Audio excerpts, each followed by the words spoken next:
The initial mixed reviews of the second collaboration between Thalapathy Vijay and Lokesh Kanagraj had me sort of worried, but having seen the film for myself, I can confidently say that it's a good film. Parthiman, played by Thalapathy Vijay, is a simple cafe owner and animal rescuer living in Himachal Pradesh with his wife and two children. Their small town is infiltrated by a group of criminals and they happen to cross paths with Parthiman, who in self-defense ends up killing all of them. This leads to Parthi becoming a local celebrity and his name being in all of the newspapers, which leads to some people who assume him to be someone else to reach him. How the story unfolds after that is something to be witnessed in the theatre.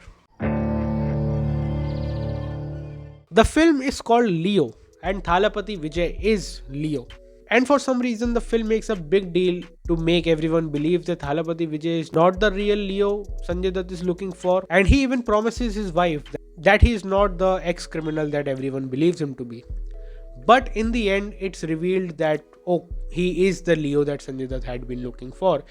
Now, it's supposed to be a plot twist, but we see him fight throughout the film. So, as an audience, you are already quite aware that okay, this is Leo.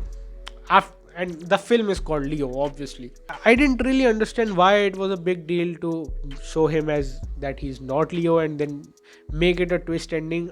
It's not something I personally liked, and it also undermined the scene that he had with his wife, in which he promised her that he is not the ex-criminal. Leo says at the end of the film that he had made a lot of mistakes in his past and now he's trying to rectify them. But when we see the flashbacks, the stuff that we see him do is not shown as some dark and twisted things that he regrets. He is still the hero. So the impact that the film was trying to have is kind of missing. Sanjay Dutt plays Anthony Das, who's Leo's father in the film. While I absolutely loved the aura, the look, and the performance of Sanjay Dutt in this film, the character was written very poorly and honestly mishandled. The entire motivation that he has is that he wants to sacrifice one of his children for the prosperity of his business. Basically, he's superstitious to the point of fucking insanity, and it wasn't compelling enough. The constable from Kethi makes an appearance in the film and it was nice. Anurag Kashyap has a very random sort of cameo, just he's in one scene and he gets shot in the fucking face. That was hilarious. The film opens with Thalapathy Vijay fighting a hyena. Now I understand what the scene was trying to do, but the impact that a scene like that should have had is missing because the CGI of the hyena is not very good.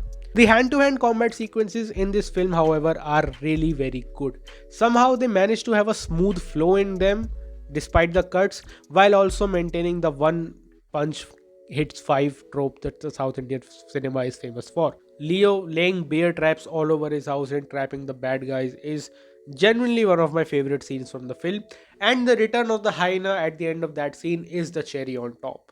However, the chase scene involving Sanjay Dutt's entourage and Leo on a bike is horrendous.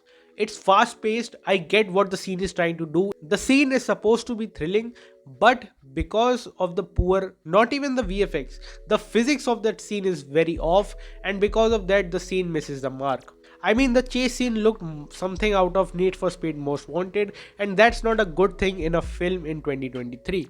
And not even in that scene. Earlier in the film, there is a scene in which a car flips over, and even in that, the physics was pretty off.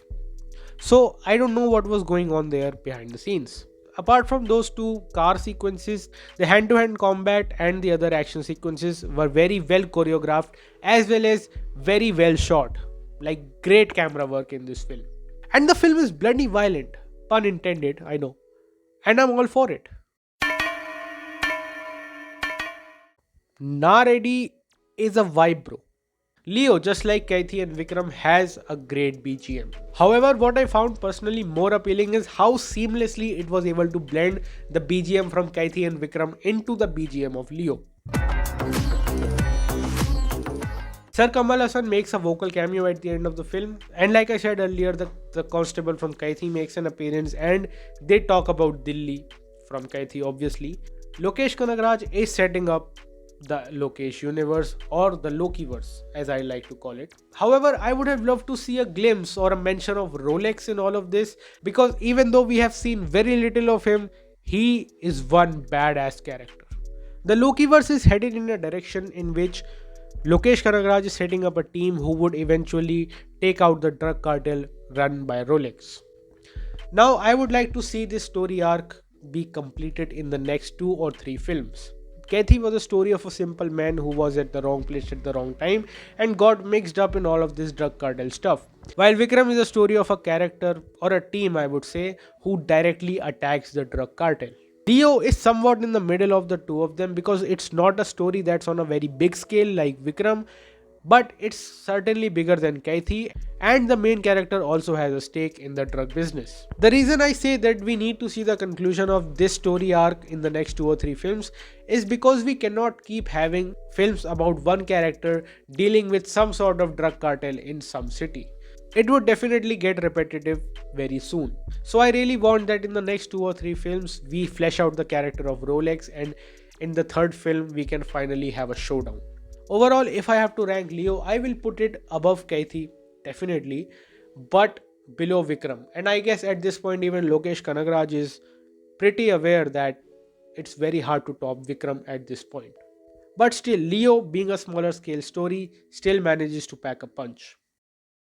Thank you so much for watching this video, and thank you so much for 200 subscribers. It really means a lot to me. Thank you to every single one of you who has subscribed, and thank you for all the support. And if you want to watch more stuff like this, consider subscribing to the channel. Thank you.